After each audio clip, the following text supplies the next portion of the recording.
Raining Cats and Dogs, Part 1. While it's easy to see the literal in what appears to be obvious, it is the hidden from view we are oblivious to discern, and all one must do to the obvious is insert the lie, L-I. It is about shifting our perspectives into the prose se, for himself, herself, itself, and allegorical realms that peels back the apocalypse for the true revelations to be seen. Very few will seek to look deeper into the real meanings of words and prefer to take it at face value. The words of others that did the same before them. It is easiest to perpetuate a lie if it doesn't feel like one, and not one of our creations. We have two roads here, two choices, and that is to be willfully seeking knowledge and willfully seeking ignorance. While some may argue, ego, that being ignorant is not a willful act, any choice made is one done with intent. Any act of knowing ever experienced proves this out, that ignorance must be chosen in the same light as knowledge, since they are both equal and opposite, where neither will or can exist without the other as its perfect mirror. Ignorance is simply knowing better and not doing so. We have spent lifetimes looking at everything based upon the conditioning of someone else's thoughts and intentions. We have continuously allowed our own pure canvases we arrive in this realm with to be painted on by others. It has been quite truthfully said that the bigger the lie, the easier it is to convince others, and this has been played out on the grandest of scales. The intent of the lie always remains the same, and that is to divide and conquer, nothing more. As long as you can keep people polarized, you can keep them hating, fearful, and most importantly, controlled. It's quite an easy trick, but alas, this one-trick pony is exposed, and it is only up to us to choose the insanity of this world's creations, or decide that there is something a little saner to our tastes. Where was it? Yeah, the insanity of this place is easy to spot unless a planet filled with war, starvation, hate, lust, greed, murder, raping, etc. is to your liking, and if so, then you are a psychopath, pure and simple. What we are dealing with here as the illusion is simply an allegory of the greatest magnitude, if you can see it. The illusion is not that difficult to see, but one must shift positions 180 degrees to find its center. If the term "let's go shoot the bull" is to be taken literally, there would be a lot of angry farmers and a lot of dead bulls. If one was to accept everything literally, then this planet would be an even bigger mess than it is, with many spilling the beans, pissing their lives away, eating crows, most pigeons on stools, etc. That is the true nature of the litter all.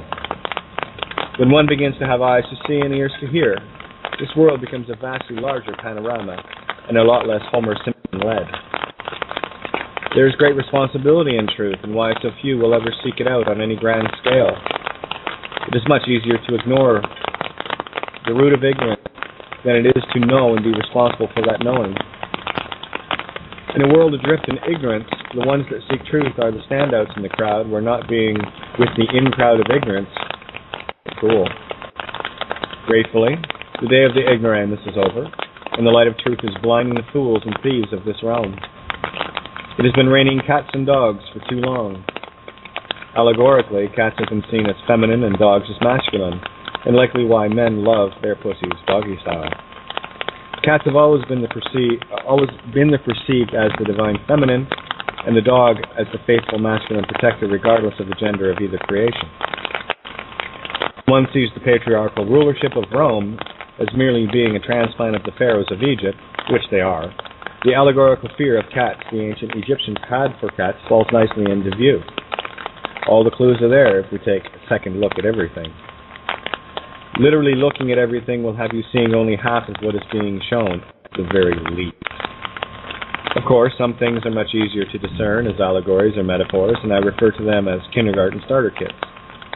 The previously mentioned allegories are of this nature and very easy to see.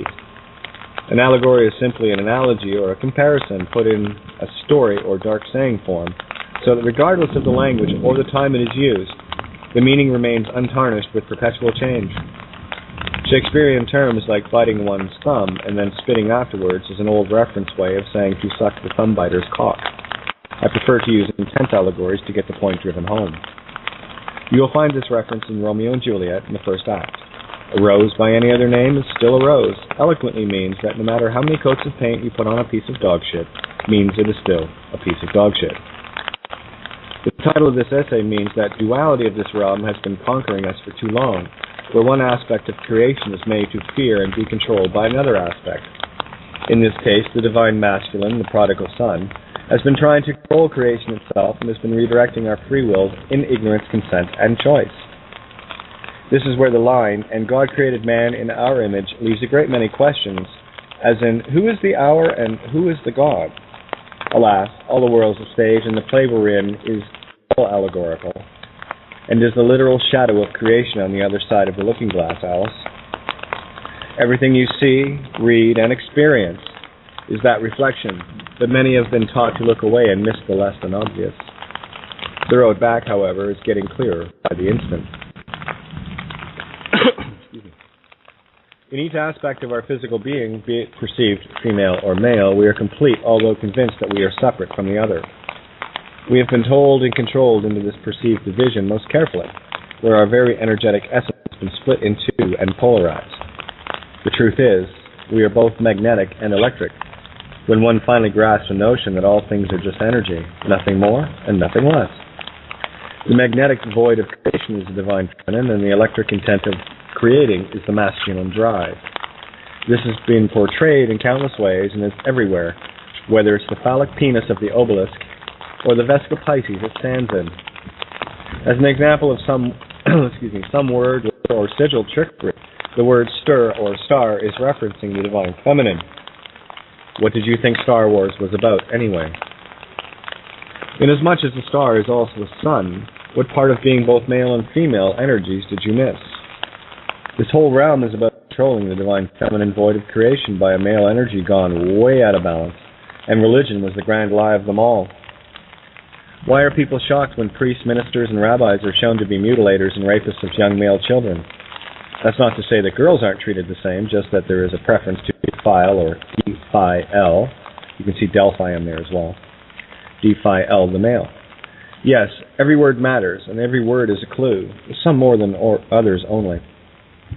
The medical profession and religion will tell you all kinds of lies to convince parents to circumcise male children, and point to the trap of the literal physical nonsense, but they won't tell you that the removal of the foreskin is the physical aspect of the male, that is the inner and outer labia, and the symbolic allegory of the divine feminine being removed. There are many physical reasons beyond this, such as keeping the illusion of an erect penis on the male from birth, and to keep them sex-driven and thus expelling the fluids from the spine and brain to keep them from ever waking up, as they spill their seed every chance they get. While this is not true of all males, it certainly explains the sheer volume of porn stores in the Western world. To add insult to injury, the schooling systems teach absolute garbage to the masses, while the chosen intellects are bought off and enter into the controller's realms and taught an entirely different version of reality. In short, the penis foreskin is a physical allegory of the divine feminine shorn from that being. I have long spoken of the word register, and this was the biggest allegory to date for me. I see it everywhere now, and I do mean everywhere. The word register means to rule the divine feminine creative essence, regis, stir. When we register anything, we have willfully given up our divine feminine for another to use to their fancies. This is an ethereal concept, so don't get stuck in the physical illusion about this. Physical is the creation, not the creator. What is physical is past tense, as in created, after the fact of being created. Seeing allegories is simple, not easy, and it requires a rewiring of your perspective, the one that has not been yours for a very long time. These are the true eyes to see, coupled with the true ears to hear. Once that is accomplished, then you have the in voice to ask, and ye shall receive. It begins with the ceasing of worshipping things outside of ourselves, outside of creation herself. Each and every one of us has our own piece of the puzzle, our own purpose, and our things that will resonate the truths we need and seek to find. Once you begin to see your own purpose, things become crystal clear. The easiest way to see things is by knowing that everything in existence is both masculine and feminine, positive and negative, electrical and magnetic at the same time in singularity. I like to use the analogy of a coin. When one flips a coin and says head of the dragon or tail of the dragon, one is seeking contrast of duality. Regardless of how the coin hits the floor, it's still a coin. Where the best result would be at landing on its edge, where you can see the head and tail equally. Being a head or tail showing does not diminish the perceived value of the coin, merely the perspective of how one willfully chooses to see it. If you perceive something as right, then you must have the equal and opposite contrast to draw that conclusion as to what may be perceived wrong. Is it right or wrong for a tribe of cannibals to eat another human? Well, according to their perspective, it's sacred and right, but to mine, not something I would willfully choose to do. Only illusions can be built on lies. The castles built on the sand, where truth prefers castles built on the rock allegory. If one is a believer, then one is stuck in the duality of lies versus truth, with the word shown lessly. Be, lie, ver, where ver is the root of verily or truthfully. So when one is a believer, there is the choice cast in the doubts of the definition of the word itself. I would prefer to know something versus believe anything. My experience in this reality is the only thing I can truly know, where all else outside of self is open to interpretation only. There are no answers in illusions or lies, only further deception where one is left to trust in a false or false idol or icon. Yes, it's all there for all to see if we make the choice to see past the illusions of the physical constructs. All things in the physical realm are simply mimics or copyrights of the spiritual and ethereal mirrors, and why I refer to this place as a mirror reflection. I have seen far too many confirmations for that to be denied any longer, where true knowing of self has come into full view. The biggest test for me was the absolute trust I placed within my own reality against all the standard norms of this run-by-psychos animal farm. I became the 1 plus 1 equals 3 knowing versus the 1 plus 1 equals 2 believer. If one chooses the literal math, one can believe all day long that it does equal 2. But when one gets outside the box ethereally, then one sees the true laws of nature. Cosmic creations in 1 egg plus 1 sperm equals the third being created. That's the trouble with the physical, in that it places limits on all of us in the very nature of its finite construction. The physical realm worships math as outlined in the Masonic G, the banker's tallies, and the pharaoh's pyramids. In short, they worship all things outside of themselves and are trapped in their own game, if they could but see that. We have been poisoned by a light not our own, words not of our creation, and make real all the illusions we stare at. As another example, I have long felt that Ireland is the heart of the divine feminine allegory. I have pored through countless articles, tomes, essays, and books regarding this, pondering, but it didn't take long to piece a few of them together. Even the shape of Ireland herself is resembling the hearts. A real one, by the way. She has 4 ventricles, or provinces, and her troubles were in the upper right ventricle called Ulster. Let's look at the other 3. Munster, Leinster, and Connaught, or Munster, Leinster, and Connaught. You got to play with these things. Ulster is a word broken down by the letter, allows a deeper look into its true essence, with U as the international symbol of electricity being masculine, L as the divine essence of the power of creation, the spirit breath called Ro, excuse me, and sorry, clear my throat here, and Stir being the divine feminine stir. It becomes quite clear this trinity within the upper right higher feminine chamber.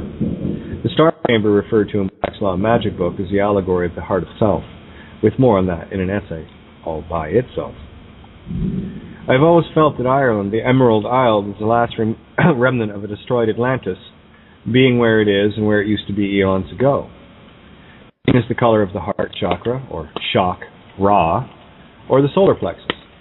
Newgrange is a place dedicated to the seasonal changes, where a little spoke of place called Fornox that is dedicated to Cygnus, the swan. The swan is allegorical for the divine feminine, grace, beauty, and compassion. There is but one door to the last chamber yet to knock, and that is the heart completed.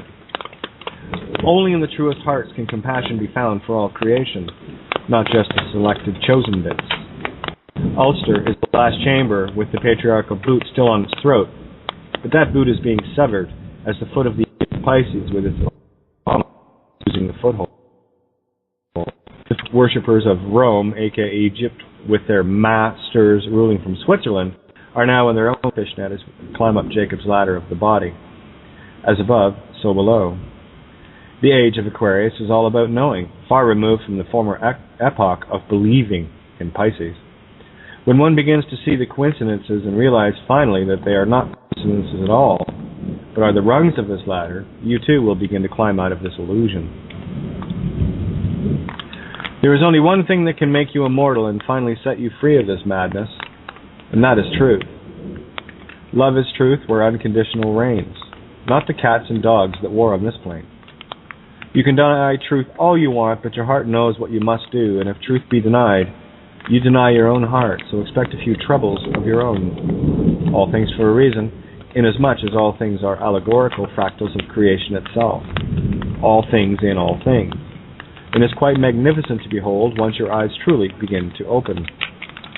It is your own heart that beckons you home and nothing else. I have long wearied listening to the many that claim their own awakening, where it has always been a journey for me. I am awakened to some things, not all things, where I choose not to be fooled by my own arrogance of ego proclaiming that I am awake. Upon claiming of a destination, the tricky little bastard has once again conquered you and me with limitations. Infinity is a journey, not a destination, where this ship will take to port only for enough time to rest, gather allegorical supplies, and then press on to the starboards of my own creations, having learned something along the way each and every instant of the now. Of course, to be continued in Part 2.